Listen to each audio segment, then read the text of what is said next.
All right, y'all. So check this out, fam. This trip has been amazing so far. Bittersweet, definitely will say. Um, wow, the scenery of South Africa is so beautiful, so beautiful. The people are beautiful, the tribes, the languages. Um, wow, just the architecture in the city. It's been absolutely amazing to see a lot. But it's also bittersweet because you still have. Oh man, there's extreme poverty in certain areas. We went to a something called a township, which is just a synonym for the ghettos of South Africa. And basically, the townships is a lot of black South Africans and colored South Africans, which are the Asians, the Indians, um, the mixed child, like white and black South Africans mixed. They all are categorized as coloreds. They're different. They're their own demographic. Some of them, the coloreds are middle class, a lot of times, middle class and lower class a lot of times, and the black South Africans tend to be in poverty or you know um, lower class and laborers, and then the white South Africans are the ones that are rich, even though they have only 15% of the population. Um, they're the ones that are rich.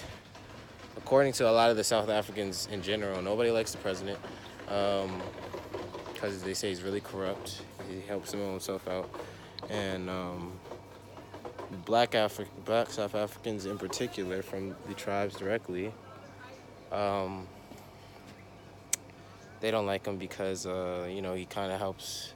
He doesn't help them out at all. They're in poverty, and he kind of maintains the Afrikaans. That's what they call them. The Dutch, the white South Africans are they main because he's the president. They maintain in power, even though they're the minority, the complete minority of the country. When we're here at this lodge on the safari, there, it was very interesting to see because we're African Americans. We're Black Americans with American money. Our dollars, each rand, American dollar, $1 is 13 rand. So basically, 13 times whatever you pay in American dollars is what you get here for rand, and our money is really powerful over here. So a lot of the black South Africans that were on the safari are not used to seeing a lot of black people have this kind of money, and neither are the white South Africans or these other white tourists that come here, which is the majority of tourists that come to the safari are white or some from a different nation, or they're white South Africans. They're not used to seeing blacks with a lot of money, because here in South Africa, even though apartheid is over, the black South Africans are still facing a lot of discrimination and like I said, are in poverty and don't really have control. So there's four parts of South Africa. Like I said, there's the townships, the ghettos, the black ghettos. Then there's the city part, which is mainly run by the rich white South Africans. Then there is the villages, which is the tribal, rural, indigenous Africans who originally were the gatekeepers, so to speak, of the land. And then there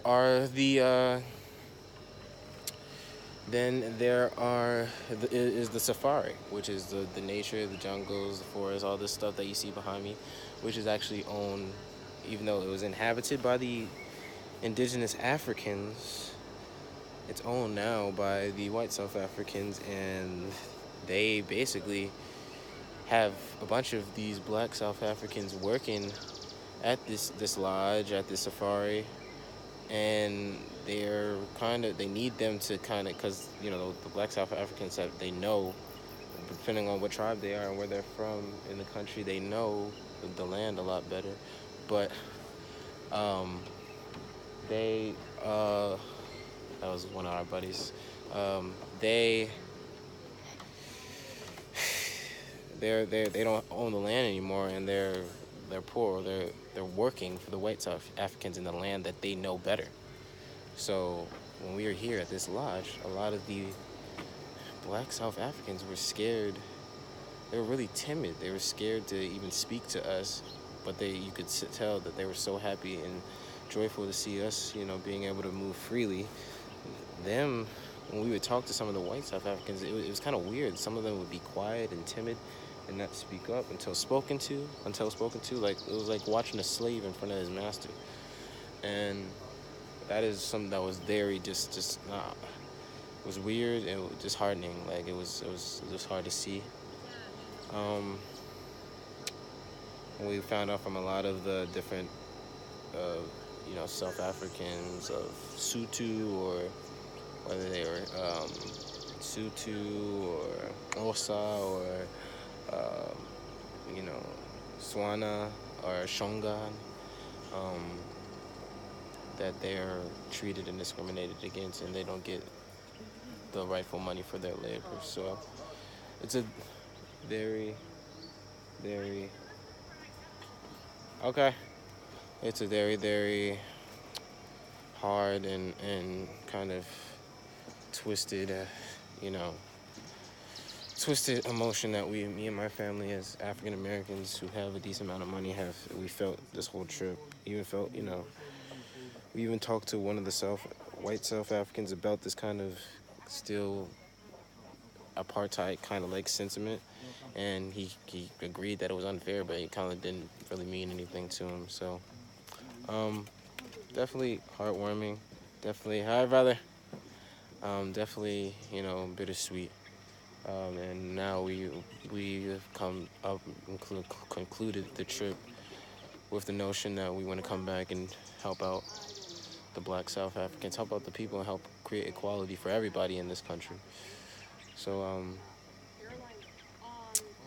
yeah, very bittersweet. It's weird to see a bunch of beautiful animals on a safari, and then also to see these Black South Africans being treated like animals by the white South Africans, or just in general. One of the scariest things that we saw was like when we were on the safari. There's a tracker, and there's a driver, and then you have the tourist in the back of the truck, or the car, jeep, whatever. The tracker sits on the front of the car, and the driver is in the front of the car, but the tracker is sitting on the outside, the hood of the car. There's a chair on there. All the trackers were black, and all the drivers for the most part were white. There was two black drivers.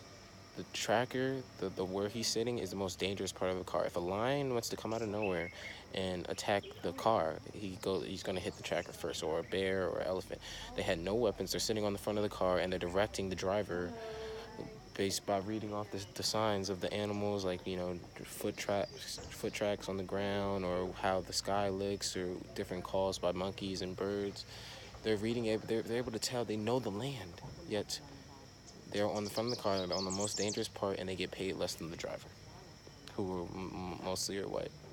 And the tips, when tourists try to tip them, they told us that a lot of them don't get those tips. The drivers get the tips.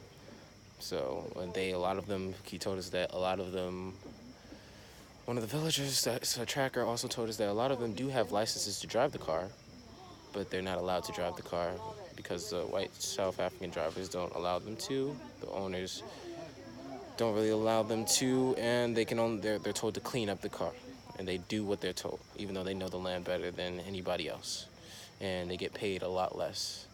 Sometimes they said they don't even get paid. So this is a very enlightening experiences. Now that we know this, we got to do something about it. Thank you for watching.